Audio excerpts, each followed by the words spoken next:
En un nuevo capítulo del Lava Jato, la Policía Federal de Brasil acusó al actual jefe de inteligencia, Gustavo Arribas, de cobrar $850.000 en coimas como parte de un esquema de lavado, sociedades pantalla y transferencias offshore que desbarató en San Pablo y Minas. La inteligencia de la Argentina recibió $850.000 en propinas, dice la Policía Federal. Identificada como la Operación Descarte, la investigación se concentró en la empresa a cargo de la recolección de residuos en la zona sur y este de San Pablo, Consorcio Soma, que recurrió a una operatoria de facturas truchas para generar fondos negros y transferir dinero a los destinatarios finales. Arribas, por una licitación que gana una empresa para prestar un servicio público, emite facturas truchas y el pago que hacen los cueveros, los doleiros, los valijeros virtuales dicen: nosotros mandamos la plata de Brasil a Hong Kong y de Hong Kong esa plata fue cobrada por tal persona. A Buenos Aires. Como parte de esa operatoria,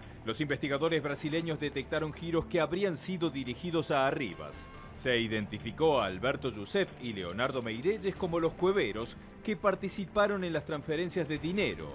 Los dos confirmaron que hicieron esa transacción.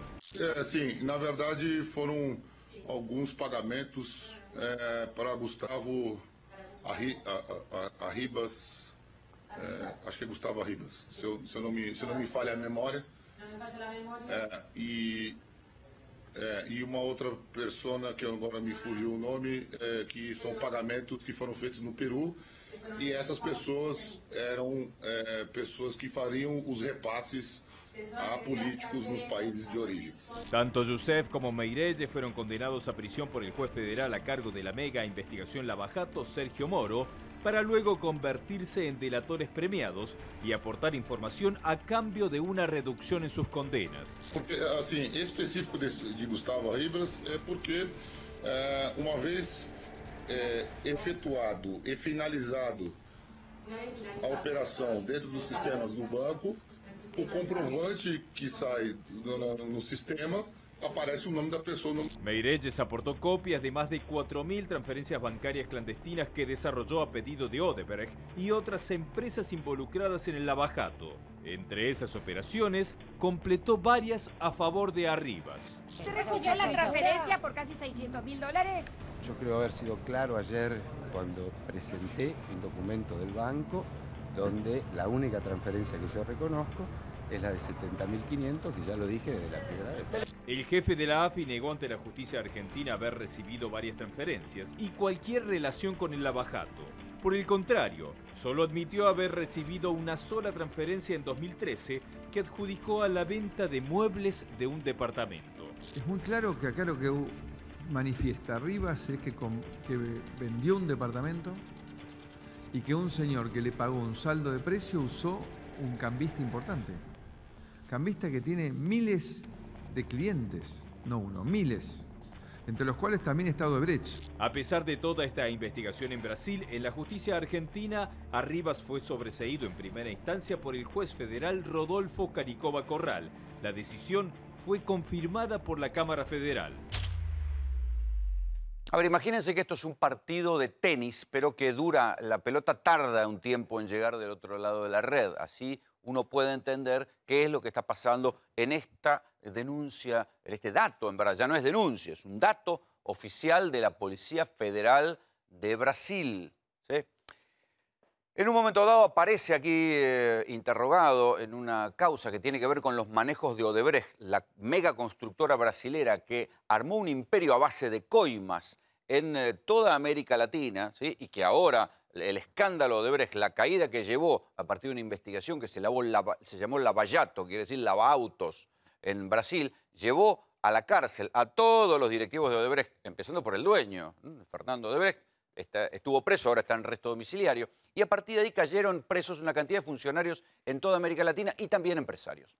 Uno de los empresarios que se declara como arrepentido es ese señor que ustedes veían que estaba siendo interrogado en una teleconferencia que se llama Fernando Meirelles. Ese señor Meirelles era un cuevero, un muchacho que hacía operaciones financieras con plata negra. Recibía plata blanca, la convertía en negra, la depositaba en paraísos fiscales o en cuentas que no pudieran ser identificadas y después esas cuentas se convertían en plata líquida a los tipos a los que les pagaban coima. Más o menos nada que en Argentina no se conozca. Lo que pasa es que en Brasil son otros los números y la plata es mucho mayor. En un momento dado, cuando había una causa donde estaban investigando el escándalo de Brecht en Argentina, piden la declaración de Meireles. ¿Por qué?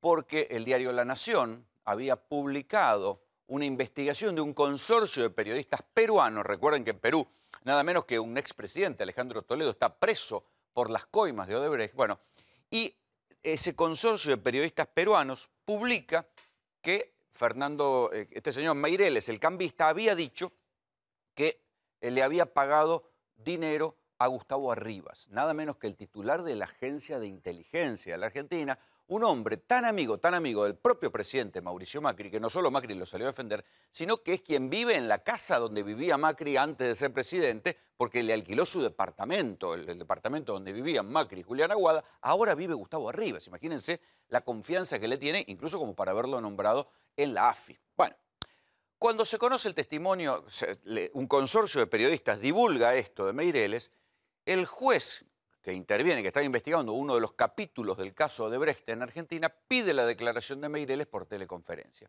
Y Meireles dice en ese momento que recordaba que le había pagado a Gustavo Arribas $850.000. Lo que dijo Gustavo Arribas desde acá es mentira. La única transferencia que yo reconozco es una transferencia de $70.000.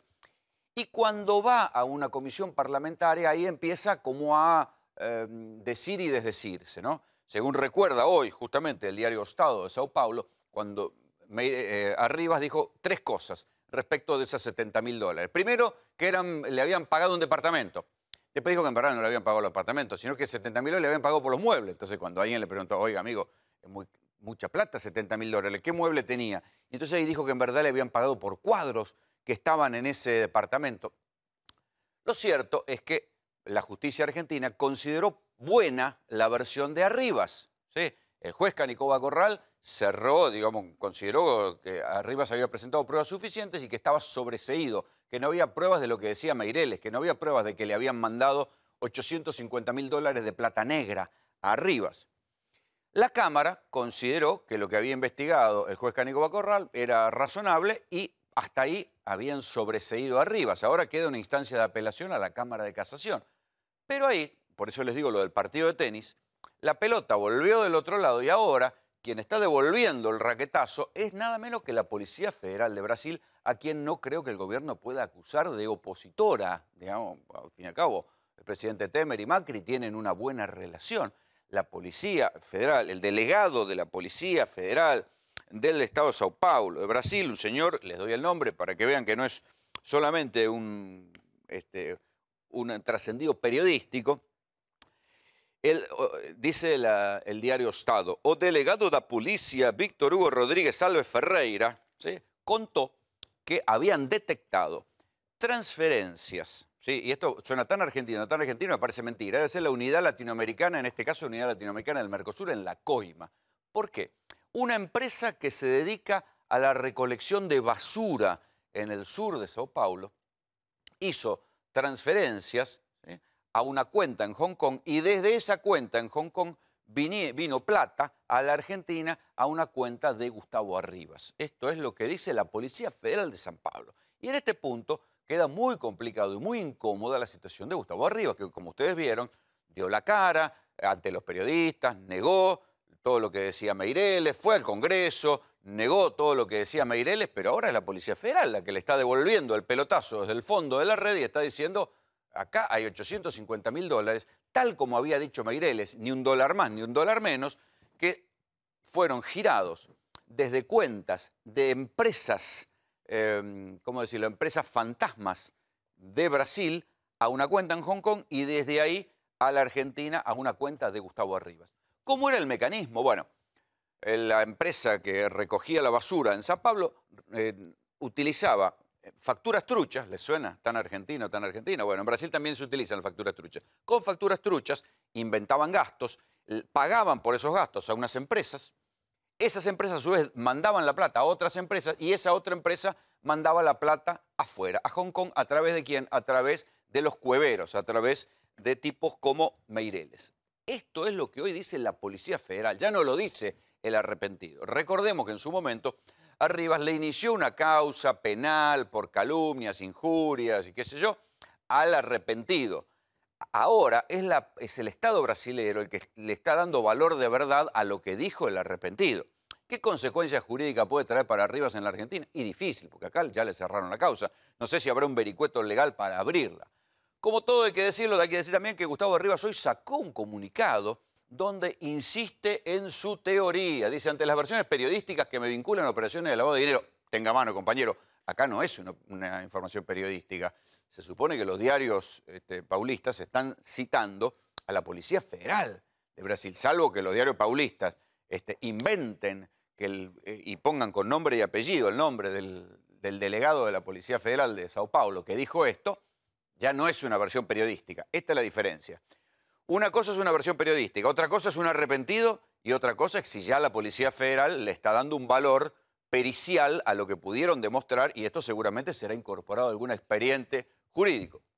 Dice, ante las versiones periodísticas que me vinculan a operaciones de lavado de dinero en Brasil, quiero expresar que no tuve ningún tipo de vinculación en los casos llamados Lava Jato, ni en la recientemente mencionada Operación Descartes. La Operación Descartes se llama a esta última, ¿sí? A la operación del lavado de dinero y de coimas que hacía esta empresa de basura de San Pablo. Tal como informé en su oportunidad, reitero que con motivo de la venta de un inmueble se acreditó en mi cuenta bancaria la suma de $70.475 que responde al pago de los muebles existentes en el inmueble objeto de la operación. ¿Sí? Insiste en lo que dijo en la justicia. Como es habitual en este tipo de operaciones, fue el comprador quien eligió las vías, bla, bla, bla, bla. Además, quiero manifestar que oportunamente le inicié una querella criminal por el delito de falso testimonio al señor Leonardo Meireles por sus declaraciones vertidas en su momento ante la justicia argentina, proceso que se encuentra en pleno trámite en el juzgado a cargo del juez Claudio Bonadío. Ok, pero la querella por falso testimonio hay que ver si tiene lugar, porque ahora quien está corroborando que lo que dijo Meireles, dólar por dólar, fue verdad, es la policía brasilera. Y esto forma parte de un expediente en Brasil. Como consecuencia de todo ello, vuelvo a negar cualquier tipo de vínculo con Leonardo Meireles y Alberto, yo decía Fernando, Leonardo Meireles. Como así también cualquier tipo de participación delictiva, manteniendo mi permanente voluntad de dar las explicaciones del caso, ¿sí? Ahí lo tienen, este es Meireles, el hombre que lo tiene bastante complicado a Gustavo Arribas. Pero a ver, Néstor, ¿qué puede pasar con Arribas ahora? Porque las causas, las investigaciones contra él están planchadas. ¿Conoces el término blindaje? Sí, querido. Bueno, eso es lo que tiene exactamente Gustavo Arribas. Gustavo Arribas fue denunciado y la causa recayó en el juez Rodolfo Canicoba Corral. Rápidamente, con un procedimiento que es muy similar al que hoy se le reprocha al juez Daniel Rafecas, la rapidez en cerrar la causa Nisman, Rodolfo Canicoba Corral declaró inocente a Gustavo Arribas de las imputaciones, sin tomarle, entre otras medidas de prueba, por ejemplo, declaración al propio Meireles, sin librar un exhorto para decir, vea, esto que usted está diciendo en Brasil, ¿es cierto o no es cierto? ¿Me lo responde por escrito vía exhorto diplomático? Sin tener ese dato, lo declaró inocente, lo sobreselló. El fiscal Federico Delgado apeló esa decisión y la causa pasó a la Cámara. ¿La Cámara también? No. Cuando llegó a la Cámara, el fiscal general Germán Moldes dijo, yo estoy de acuerdo con lo que dijo Canicoba Corral. Aquí no hubo delito y desistió del recurso. Entonces la Cámara... no le queda más remedio, si el fiscal no acusa, no le queda más remedio. Exactamente, se cae el recurso, no hay querella, la causa queda cerrada. Hubo un intento para reabrirlo y llevarlo a casación, fracasó. Y hubo ¿fracasó eso también? Sí, fracasó también eso. Mira. Y hubo un nuevo intento para llevarlo a la Corte. Sí. También fracasó. Ajá. Por eso te digo que está virtualmente blindado. Es técnicamente imposible que se reabra la causa contra Arribas por Odebrecht en la Argentina. Para que se entienda, Rolo, es prácticamente lo mismo, aunque es en otra instancia, lo que pasó con el enriquecimiento ilícito de Scioli. El fiscal dijo, no, acá no hay ningún delito. El juez dijo, bueno, entonces no pasa nada. Llegó a la corte, todos se lavaron las manos. Como dijo Néstor, blindaje. Es prácticamente lo mismo con otro signo político. Claro, pero si la investigación sigue en Brasil, ¿puede ser acusado de algo? Sí, además ahí hay un problema. Porque ahí el delito sería un delito cometido en Brasil, en este caso. Ese es el otro problema. ¿Dónde se cometió el ¿Vos te delito? imaginás un funcionario argentino que tenga pedido de captura? Un disparate. Pero además el tema es ese, ¿dónde se cometió el delito? Porque En más Brasil. allá de la triangulación, el Es origen del una pago... coima en Brasil. El origen del pago Lo que no de la sé coima es en por qué Brasil. se la daban a él. Porque en realidad la triangulación, que se supone siempre de acuerdo a lo que dice Meireles, la triangulación respondía al pago de un sobreprecio de una obra que se debía hacer en la Argentina, pero que se contrataba a través de Odebrecht, que era la contratista internacional. La cuestión es que si se llegara a avanzar en esta cuestión, al primer tribunal que hay que mirar es al brasileño. Y en última instancia al argentino. Pero que acá en Argentino están todos los plazos y los términos de instrucción cerrados. Agotados. Pero vean y conozcan un poquito más al señor Fernando Meireles, Leonardo, yo la tengo con Fernando. Leonardo Meireles, el doleiro, el cuevero, el cambista arrepentido, que en su momento, cuando dijo que se trataba de $850.000, muchachos, parece que no había mentido. ¿Se enteró de operaciones vinculadas con Argentina? ¿Estás sabiendo de alguna operación que tenga que ver con Argentina? ¿O del nombre de algún emisario? ¿El nombre de algún emisario? Sim, na verdade foram alguns pagamentos para Gustavo Arribas, acho que é Gustavo Arribas, se não me falha a memória, e uma outra pessoa que agora me fugiu o nome, que são pagamentos que foram feitos no Peru, e essas pessoas eram pessoas que fariam os repasses a políticos nos países de origen. Y no se acuerda del nombre de ese otro. ¿Ni de los políticos? ¿De los políticos? ¿Lembra o nome dos políticos? Sim. Não, o nome não sei. Eu sei só que essas pessoas era pagamento de acerto de propina de alguma obra que tinha sido realizada ou estava sendo realizada em outros países. Cada otro país por obras que se hacían, pero no sabemos los nombres. ¿Y del señor Arribas recuerda algún detalle? ¿El señor lembra de algún detalle del señor Arribas? Não, na verdade eu recebi a ordem de pagamento do seu Alberto Youssef e na verdade eu não me recordo se foi da OAS ou da Odebrecht, que era um pagamento que a pessoa estava guardando o comprovante. Me recuerdo solo de Alberto Youssef. Bueno, ahí está. Ahí lo tienen a Meireles, el señor que en su momento, por lo menos lo que había dicho, y acá le saltaron el cuello diciendo que era mentira. Bueno, insisto, ahora es la propia Policía Federal de San Pablo la que está dándole verosimilitud a lo que dijo el doleiro, el cambista. Ahí lo tienen. Este señor es Gustavo Meireles. Leandro Santoro estuvo siguiendo el tema de Brecht de hace tiempo. Claro. Y la verdad este capítulo... Te lo dije hace mucho tiempo que te iba a pasar. Para que se entienda, ¿cuál es la vinculación entre Meireles y el señor Arribas? IEXA. La tesis es que el señor Arribas era el representante de IEXA en San Pablo. Pero acá no están diciendo que sea IEXA, dicen que es una empresa de basura de San Pablo. No. La empresa de basura es la forma que tienen para pasarle la guita negra. Pero la verdad, la tesis es que lo que estaba haciendo Gustavo Arribas era representar los intereses de la empresa constructora de la familia Macri, que se llama IEXA Sociedad Anónima, y que lo que hizo el señor Arribas fue intermediar la coima entre Odebrecht y supuestamente un funcionario argentino, que si me corres, yo creo que fue José López. Yo creo que parte de los 9 palos que tenía José López en el bolso, te lo dije la primera vez, cuando vinimos a tratar este tema acá, es parte de esa coima que se le pagó a través del señor, ¿Para qué? Arribas. ¿Para qué obra? ¿Por qué? Porque es importante las fechas acá. Mira, en junio del 2013... se reactiva el proyecto, porque en teoría los brasileros habían conseguido el financiamiento del Banade. ¿Qué proyecto? El proyecto del soterramiento del Sarmiento. Entonces, ellos anuncian que van a volver nuevamente con esa obra que ellos habían comprometido a conseguir el financiamiento. Recordemos 2013 kirchnerismo. Sí, pero ¿qué pasa? Ellos traían el dinero. Nunca se ejecutó esa obra porque, se anunció 4 veces. Como lo meten en cana al señor Marcelo Odebrecht, el Banade no le da el dinero. Ahora, esto fue en junio. En agosto, José López se hace cargo del programa del soterramiento del Sarmiento. Y en septiembre es cuando dice el diario La Nación que se disparan las transferencias vía el señor Meireles Hong Kong al señor Arribas. La teoría que es que el señor Arribas lo que estaba haciendo era ser intermediario entre Odebrecht y José López. Por eso Cristina, en más de una oportunidad, dijo que a ella le interesaba saber quién le había dado la guita a José López. Y por eso también muchos de nosotros, y vos también en este programa, has reclamado que la justicia investigue la numeración de los dólares que se le secuestraron a José López. Porque si vos seguís la numeración de los dólares de José López, que se le encontraron a José López, podés llegar a la cuenta o al banco que los emitió. Entonces acá el punto es, que me parece lo más importante, que la gente tiene que entender que el rol de Arribas era como intermediario de la familia Macri con el señor Odebrecht, porque vivía en Brasil. Entonces la discusión acerca de la corrupción, porque vos en algún momento me habías dicho, puede ser una coima entre privados. No, porque también el señor Odebrecht declaró que la operatoria de su empresa en toda América Latina era conseguir un socio local que era el que pagaba las coimas. O sea, los brasileros operaban en todo el continente.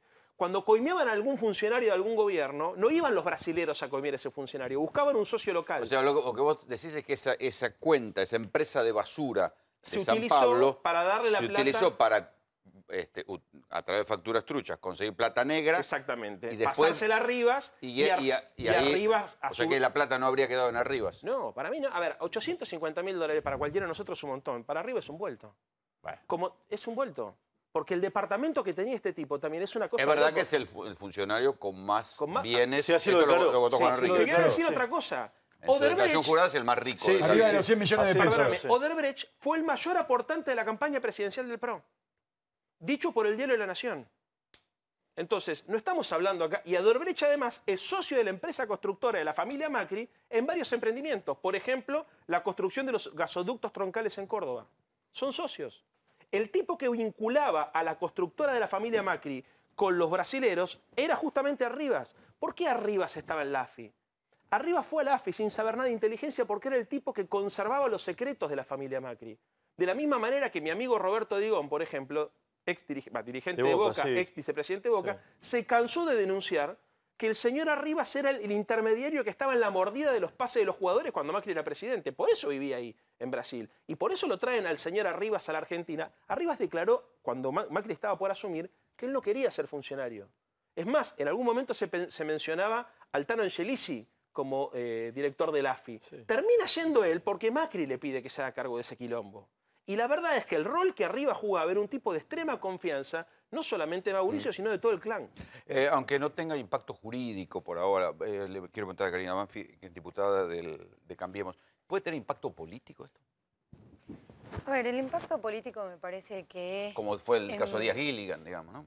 No, a ver, Gilligan, cualquier caso que pueda llegar a aparecer, lo más importante es que Cambiemos no lo mete debajo de la alfombra, sino que trabajamos sobre ello. Nosotros, con el presidente del Interbloque, con Mario Negri, hemos presentado un proyecto justamente para generar una herramienta que no existe en la Argentina, que son los mecanismos preventivos antes de ingresar un funcionario o un ministro, un jefe de gabinete, un secretario, antes de ser asignado, que asuma, se revisa todo su patrimonio y todas sus relaciones personales previas. El problema es cuando mienten y después saltan los payasos. Incluso tiene facultades la autoridad de aplicación. La autoridad de aplicación tiene autoridad para solicitar información en función de la declaración jurada que tenga. Si esconde, bueno, ya estamos hablando de otra cosa. Estamos hablando de la información que uno puede obtener por terceros y de la que uno declara. Pero esto es lo importante. ¿Cuáles son los mecanismos? Y hoy lo dijo muy claro en el presidente Macri en el discurso del Congreso. El tema de la transparencia y la integridad nos toca a todos. Y si le tiene que tocar arriba, le va a tocar arriba. Acá hay un caso que, principalmente por lo que están señalando, yo no conozco en profundidad el tema, pero creo que hay una justicia que todavía no se expidió, que es la brasilera. Y esto es un hecho que es anterior a que fuera funcionario público. Por eso también la justicia argentina puede ser que tenga otro tipo de limitaciones con respecto a esta causa en sí. Sin embargo, para ser funcionario público en la Argentina, a partir de este año... se inició la investigación, que vamos a trabajar... No, por eso digo, no sé cuál es, quizás está más limitada, pero hay una causa, entiendo, que sigue en Brasil, ¿verdad? Sí, bien. Es abogada, entonces sabe quizás... que la única posibilidad de que se reabra es que decreten no la acá, cosa juzgada sino, ahí, pero lo puede juzgar en Brasil. Si el señor Arribas está implicado y se cometió en Brasil, lo juzga Brasil. Entonces digo, para cerrar este punto, me parece que lo más importante es lo que dijo hoy el presidente. Va a haber una reforma a la ley de ética pública, se va a trabajar acá con nuestro amigo Filmus en el Congreso para mejorar y principalmente crear. Argentina carece de institutos para controlar la corrupción en la administración pública y principalmente los conflictos de interés. Y hoy lo dijo el presidente. Por lo tanto, la voluntad política está y eso es lo más importante. Aquí lo tengo allí en el Filmus. ¿Qué pensás vos? ¿Es igual o peor que lo de Díaz Gilligan esto?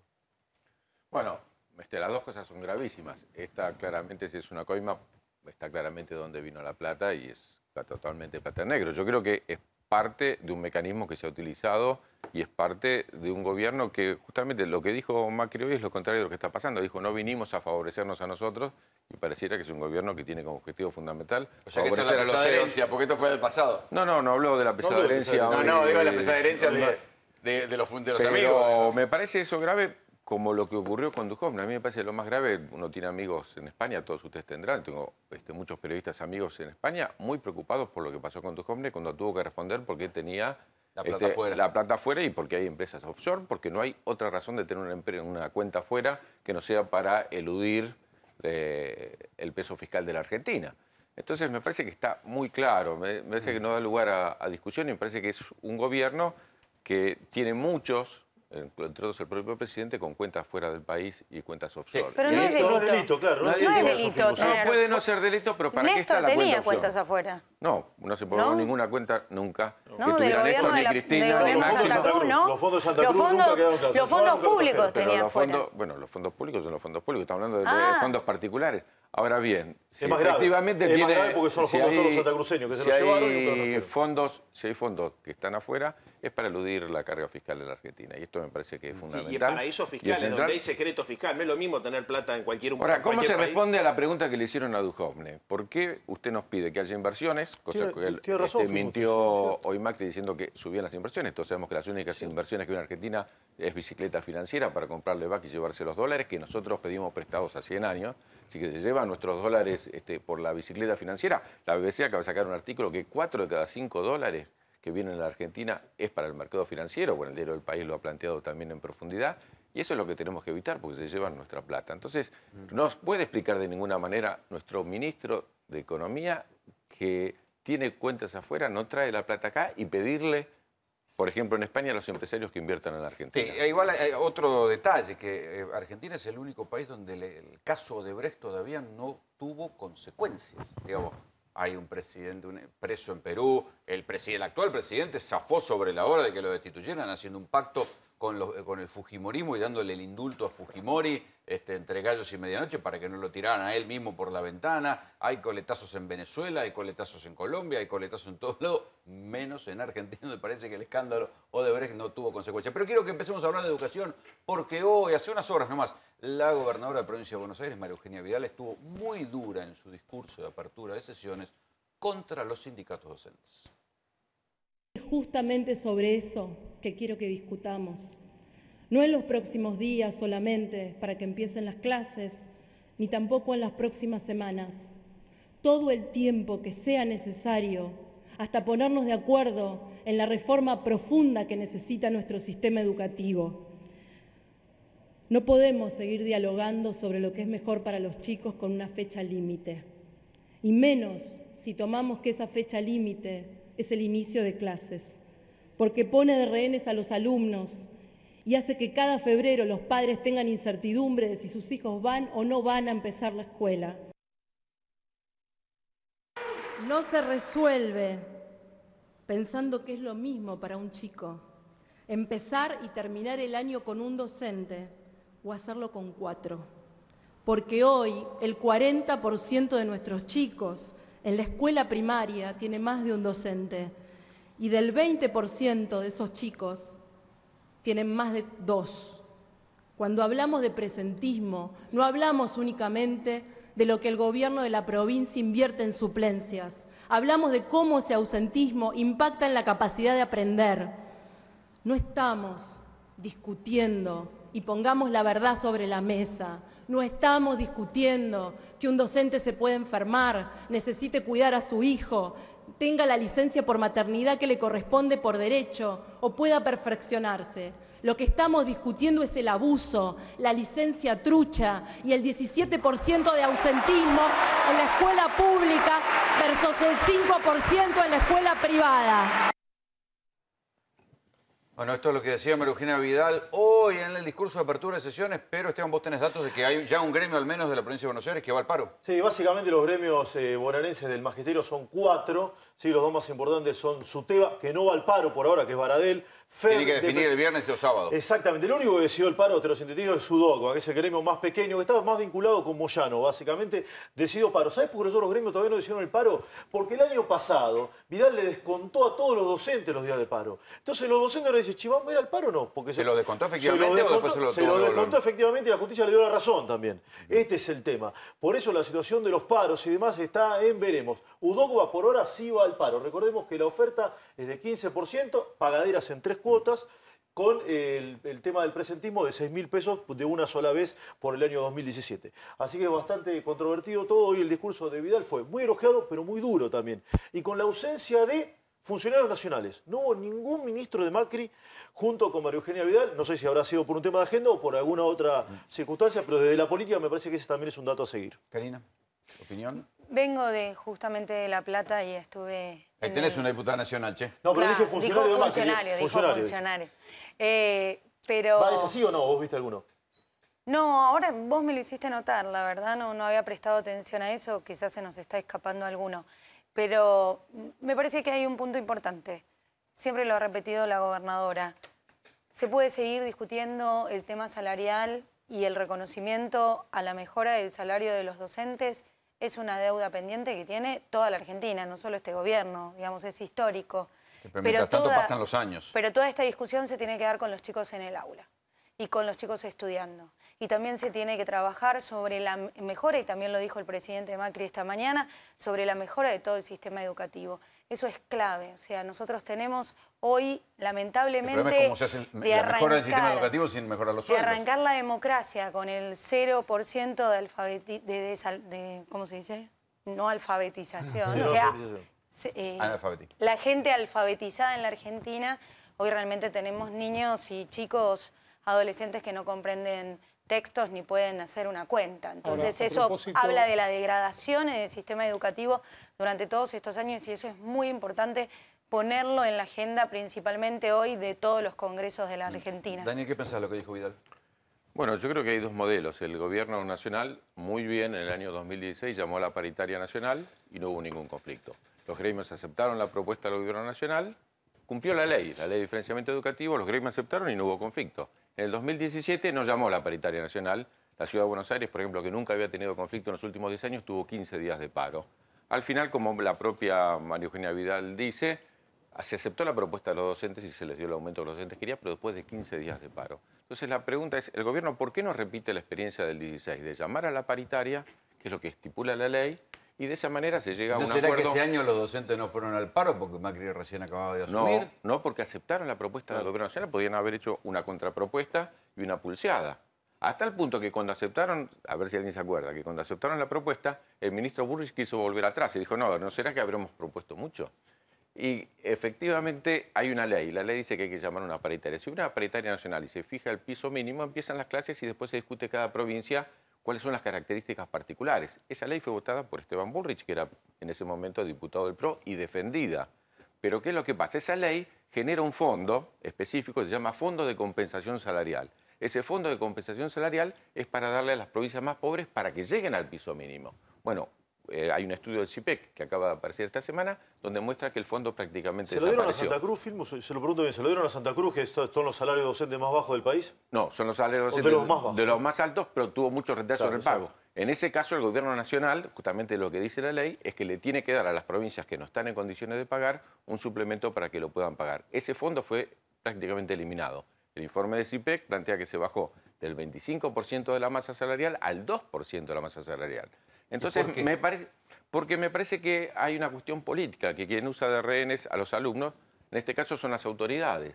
porque claramente... ¿Qué ganan con el conflicto docente? ¿Cuál sería la lógica política? Recordá lo que pasó con Baradel, cómo se lo estigmatizó, cómo se estigmatizó a los sindicatos docentes, y se hizo de esto un negocio político. Lo mismo hizo Cristina. Cristina cuando discutió las sesiones ordinarias dijo, los docentes no trabajan 4 horas. Discutió con los docentes. Usted estaba ahí, por favor. Pero por supuesto que estaba ahí y discutió con los docentes. Ahora estamos discutiendo lo que pasa hoy, porque el tema del espejito, pero lo que pasó, lo que estamos diciendo concretamente es que hay condiciones como para empezar las clases. Estamos en condiciones. Ese jueves las clases empiezan a... Hay que llamar a la paritaria y abrir una negociación. Si se abre la negociación, los sindicatos, mientras que dura la negociación, no van a hacer huelga. En la ciudad de Buenos Aires ofrecieron el 12%. Yo les pregunto a ustedes, ¿cuánto es la inflación prevista para este año? Es baja, estamos de acuerdo. Pero perdón, si la inflación prevista por el gobierno, que tuvo que subir del 10 es el 15, ¿cómo puede ser que la ciudad de Buenos Aires ofrezca el 12? ¿El 12 pelado o el 12 con un bono? No, el 12 en 3 cuotas. Claro, sí, ofrece 15 en 3 cuotas y una comisión revisora en octubre aproximadamente. Bueno, pero el año pasado hubo cláusula gatillo y hubo comisión revisora y después no se acercó. ¿Cuánto dice el informe de CIPEC que perdieron los salarios docentes? Bueno, en el año 2016, que es el que estudia, los salarios docentes perdieron el 7%. El año pasado el aumento fue del 21% y la inflación fue entre el 25 y el 26%. En la ciudad, el INDEC de la ciudad dice 26%, así que perdieron 5% más. ¿Cuánto más queremos que pierdan los docentes? ¿Por qué los docentes tienen que perder el salario? Quiero decir algo, porque yo fui ministro de Educación de la ciudad y bajamos el ausentismo de cerca del 22% al 7%. Las autoridades son las que tienen que controlar el ausentismo. Y si hay un docente que falta injustificadamente, hay que sancionarlo. Pero la provincia uno no puede decir que es el docente. Si yo tengo las herramientas, tengo la forma del control médico, tengo la forma de controlar lo que pasa en las aulas, no puedo... ¿Es ineficiencia? Claro. ¿Cómo? Bueno, la provincia es más complicada que la ciudad. La ciudad probablemente, comparado con la provincia. Probablemente, pero tiene que faltar si hay una causa. Si no, hay que sancionar a ese docente. No puede ser que los buenos docentes lleven el castigo por los malos docentes. Entonces, es verdad, si dice la gobernadora que hay un ausentismo muy importante en la provincia de Buenos Aires, tiene que tomar las medidas para que no haya ausentismo. No bajarles el sueldo y echarle la culpa a los docentes. Yo creo que hay un tema fundamental y lo vamos a decir. Esta misma gobernadora Vidal es la que acaba de cerrar las escuelas del Delta, que después tuvo que volver atrás y abrirlas. Acaba de cerrar 30 escuelas rurales, 30 en la provincia de Buenos Aires. Acaba de cerrar el programa Fines. Puede que estén sin alumnos. ¿Cómo sin alumnos? Son escuelas con alumnos. Nosotros recibimos en el Congreso a los padres. Son escuelas rurales que tienen pocos alumnos, pero nosotros no queremos que vengan a las villas miserias de la ciudad. Queremos que se queden ahí. Y ahí la Constitución le da derecho a educarse a todo el mundo, que haya un alumno en una escuela. No tiene menos derecho. ¿Qué hace ese chico que vive a 30 kilómetros de la principal ciudad o la ciudad que tiene una escuela? No tiene otra alternativa. Pero la Constitución le da derecho a todos. Entonces quiero terminar señalando esto. Cerró el plan Fines, que es para terminar de la escuela media. Cerró los institutos de capacitación profesional. Entonces no se puede hablar de echarle la culpa a los docentes cuando es un gobierno que no lo coloca la educación en un lugar central. ¿Está ajustando la educación en la provincia? No, por favor. O sea, yo lo respeto mucho, obviamente, en materia educativa, Filmus, porque es su especialidad, pero me gustaría, que nos puedas contar cómo resolviste la situación de que hay un chico que está a 30 kilómetros de una escuela y vos decís que el Estado tiene que propiciar toda una estructura para un chico en una escuela nada más. Me parece que lo que hay que pensar es un nuevo sistema educativo para el siglo XXI, en donde incluya que un chico que está a 30 kilómetros de una escuela no deje de estudiar usando la tecnología. Digo, ustedes dejaron el gobierno hace 2 años y medio, no hace tipo 10 años. ¿Por qué no pensaron durante los 12 años que estuvieron una educación para el siglo XXI? Estábamos en el 2000 cuando Cristina fue presidenta. Ahora, que me vengas a plantear diciendo que hay un ajuste en las necesidades que son todas que tiene el sistema educativo en la provincia, me parece que es un poco... Hagamos un poco de mea culpa, ¿verdad? Porque lo que nosotros estamos haciendo es tratando de resolver principalmente que los chicos vuelvan a la escuela, que se los pueda contener, ¿Vos que se les dé comida. ¿La modernización no maquilla un ajuste? No, para nada. Todo lo contrario. Te voy a tirar dos datos concretos que refuerzan lo que dice Karina. Vidal no bien asumió, duplicó la ración escolar del servicio alimentario de los comedores en la provincia de Buenos Aires. Estaba bajísimo. Scioli lo dejó por el piso. Vidal lo duplicó y lo volvió a aumentar. Y le dio también una ley que estaba parada de gobierno de Scioli, que es el transporte gratuito para todos los escolares en la provincia de Buenos Aires. Evidentemente, puede gustar más o menos Vidal, es muy cuestionable lo que dice la escuela del Delta, pero con un recorte educativo evidentemente no hay. Pero las escuelas del Delta tuvo que volver a abrirlas justamente porque estaban los alumnos. Pero recorte no hay. Le di datos objetivos que recorte no hay. Te quiero decir datos objetivos y concretos que son los del CIPEC, que dice que bajó por primera vez desde el año 2002, la inversión educativa en el país el 6%. Eso no lo digo yo, invito a todo el mundo a que lo lea. Una organización que lo estudia. Es una ONG vinculada al gobierno. Bueno, por eso lo digo. Bajó en términos reales. Bajó en términos reales. Una ONG independiente. No, bajó en términos... Si vos mirás el presupuesto educativo... Estoy hablando de una investigación seria. Pero lo que quiero decir es que tenemos que encontrar los caminos para que los chicos en todo el país, ¿sí? Porque vos me decís, bueno, ¿pero qué hizo el gobierno anterior? Bueno, el gobierno anterior no cerró esa escuela. Si había una escuela con 5 chicos, con 10 chicos, se mantuvo esa escuela ahí. No hacer nada también. Te voy a recordar algo de modernidad. ¿Te acordás del plan Conectar Igualdad, que le daba computadoras a todos los chicos? Sí. Desapareció. No desapareció. Está en la vergüenza. No es ¿Desapareció? verdad. ¿Desapareció? No desapareció. ¿Cómo no desapareció? No desapareció. Preguntémosle a todos si siguen repartiendo las computadoras, pero aparte de eso, aparte lo dijeron orgullosamente. Sí, hay internet en las seguramente escuelas, hoy, por ejemplo, están el mejorando presidente todo el sistema de de conectividad en el país. Importante. La escuela de la provincia no tiene ni agua, no sé, internet, no tiene agua. Seguramente. Cuando habló de educación sexual, que dijo están las chicas que se embarazan, bueno, ese programa desapareció. La ley de educación sexual es una ley que votamos todos porque fue por unanimidad. Las 5 leyes, la ley de financiamiento educativo, la ley de educación nacional, la de educación técnica, la del salario docente y esta, fueron votadas por unanimidad porque hicimos un trabajo enorme y nos acompañó la gente del PRO. Esperen, un momento, voy a hacer una moción de orden. Lo que hay que hacer es aplicarla. Voy a hacer una moción de orden. Quiero volver al discurso del presidente Mauricio Macri hoy, donde dijo que lo peor ya pasó. Ahora, el problema es que en el archivo encontramos otras 2 veces que dijo lo peor ya pasó. Si hoy estamos donde estamos es gracias al esfuerzo de todos. Pero lo peor ya pasó. Y ahora vienen los años en que vamos a crecer. Pero lo peor ya pasó. Lo peor ya pasó. Esto es lo que dijo Macri hoy. Veamos lo que dijo en 2017. La etapa más difícil ya pasó. Y estamos creciendo con transparencia, con equidad, con trabajo en equipo, integrándonos al mundo. Y este año estamos creciendo y el año que viene vamos a crecer más y el próximo aún más. La etapa más difícil ya pasó, ya pasó. Esto es 2017. Veamos qué decía en 2016. Lo peor ya pasó. Lo peor ya pasó. Yo pienso que lo peor ya pasó. Ahora se hablaba de 25% de inflación anual y vamos a llegar a casi 40, 38 con suerte.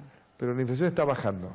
Y el año que viene yo soy muy optimista que vamos a estar debajo del 20% y así sucesivamente porque la inflación es una mentira, es un impuesto perverso que cobra un mal gobierno a su gente.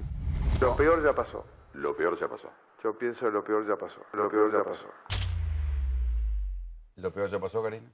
Bueno, todos tenemos una muletilla que repetimos siempre. Bueno, puede ser un acto de pero también, pero bueno, y además la última que estabas mostrando era de octubre, digo, estamos a marzo del 2018. Esta era una de las primeras entrevistas que dio. Lo más importante son los datos que dice el INDEC. Eso me parece que hoy haber recuperado los datos del INDEC y tener datos fehacientes que a veces son favorables y nos pone más contentos y otras veces nos preocupa y tenemos que reforzar todas las líneas de trabajo que se están llevando adelante. Y sin duda, bueno, la economía gradual, como hoy lo dijo muy claro el presidente Macri, no es el mecanismo ni fantasioso ni que resuelve los problemas de un día para el otro, pero lo avisamos, digo, acá lo más importante es gobernar con la verdad, no venderle espejitos de colores a la gente y que la gente sepa que es un proceso más lento de lo que nos gustaría a todos, pero necesario principalmente porque es la primera vez, y esto es importante, el presidente hoy dio un discurso de un presidente del siglo XXI. Tocó temas es verdad, con una agenda moderna que no se tocaron en la Argentina nunca. empezando por aborto, siguiendo con Igualdad, el tema de recursos salario. naturales, igualdad, equidad salarial entre hombres y mujeres, educación, dijo anticonceptivos en un discurso presidencial, y creo que eso es a lo que estamos aspirando, a lo que aspira Mauricio Macri de su gobierno, un gobierno en el siglo, insertado en el siglo XXI. Y yo estoy contenta porque no solo es digamos, las ventajas y la modernización de un Estado para el desarrollo y la economía, sino también para los derechos civiles y políticos. Hoy María Eugenia Vidal también insistió con esto de que lo peor ya pasó.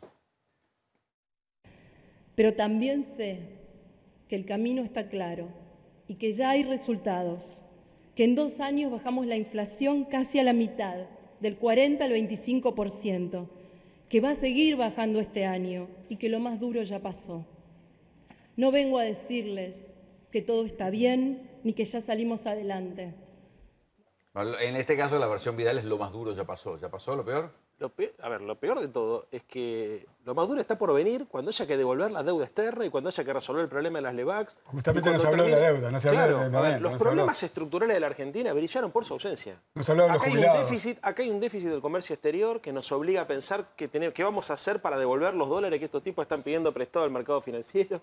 No se habló de las LEVACs. Pero déjame. Sí, sí. No se habló de las LEVAC, lo acabo de decir también, que es una bomba de tiempo, digamos, duplica acá, está 1,5 puntos, digamos, de la base monetaria. Me parece que no se habló además de los temas más importantes que tienen que ver, digamos, con la dificultad. Bueno, todos los presidentes lo hacen. Cristina no hablaba de inseguridad y de inflación, digamos. A ver, Rolo. Y gambeteaba el tema, y ni de narcotráfico. Pero, Rolo, a ver, acá. Digamos las cosas como son.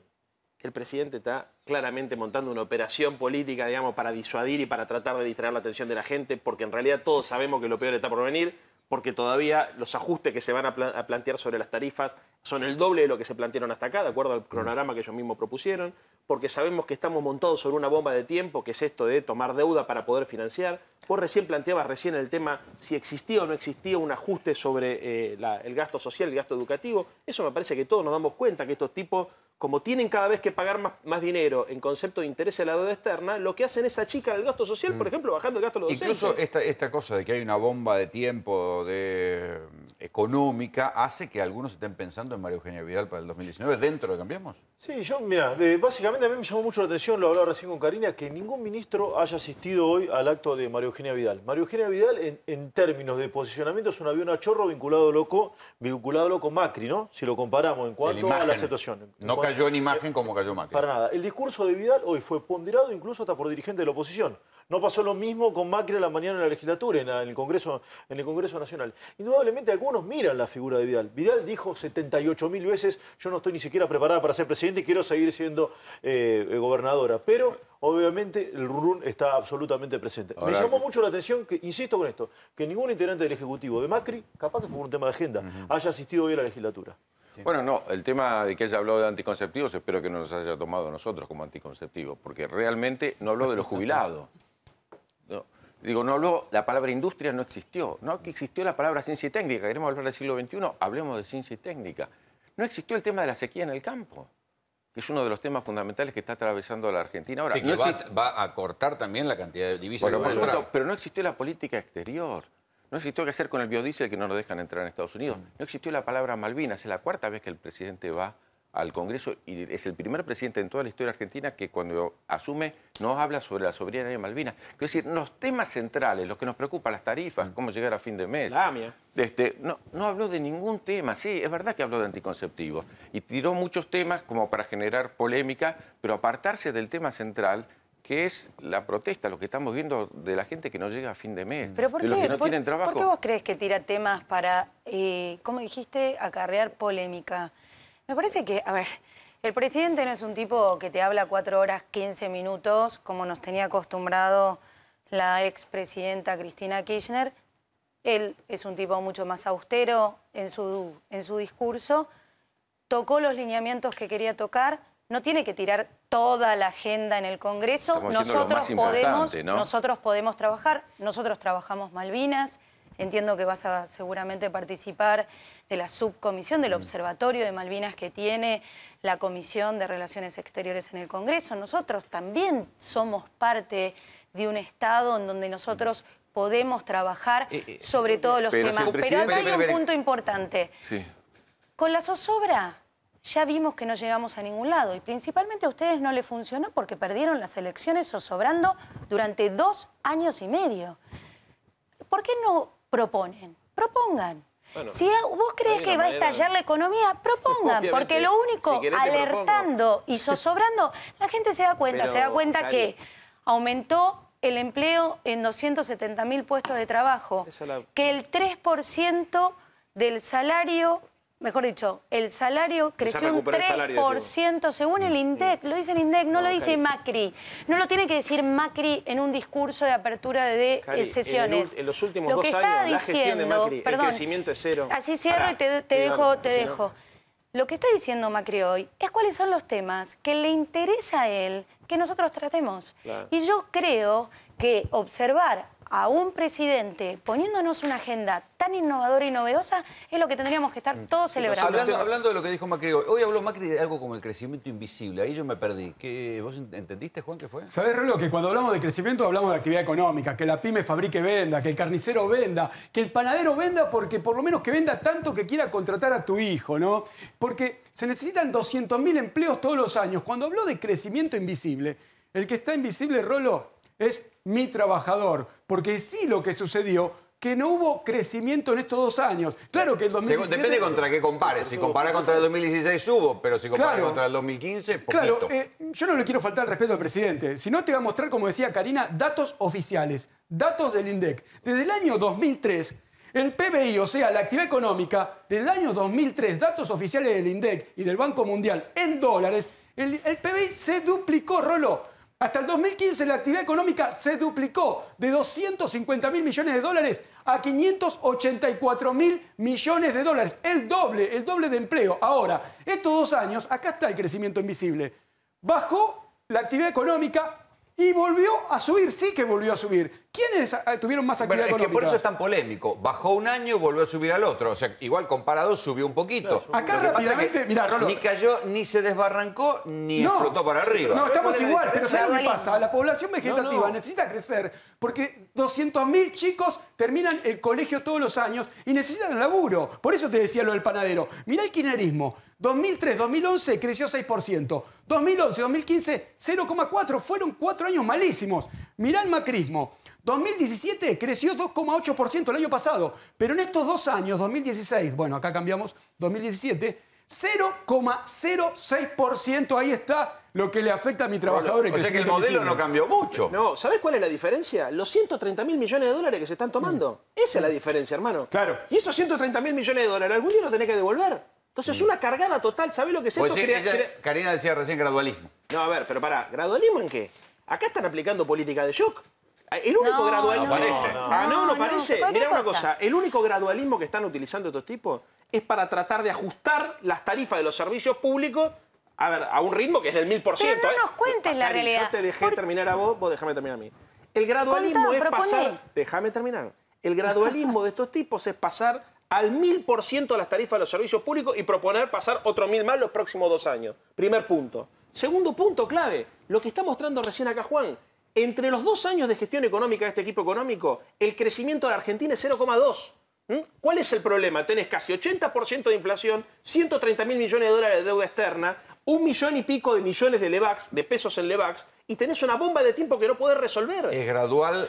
Yo tengo mucha pena que el kirchnerismo te haya descubierto tan tarde, porque la tenés tan clara, se ve. Sí. Le podrías haber dado una mano, porque todo este quilombo lo dejaron Macri, que es austero, tu partido. Cari, frente a Macri, que es austero para hablar, no es que yo soy un mago, es que esto es evidente que la gente se está cagando de hambre. Pero no tenés que relatar la realidad. Vos sos un político, proponé a ver cuál es tu idea para bajar la inflación, que es el problema que tenemos. Pero, mi amor, para bajar la inflación tendría que poner en marcha, por ejemplo, controles que han desactivado, tendría que tener una política para incrementar la oferta que no tienen, por eso Daniel te decía que no aparece la palabra industria, tendrían que tener una manera de controlar también el tipo de cambio y no dejar que te lo fije el mercado. Apareció un concepto que me parece que es muy importante para todos los argentinos y está bueno decirlo, la inclusión laboral.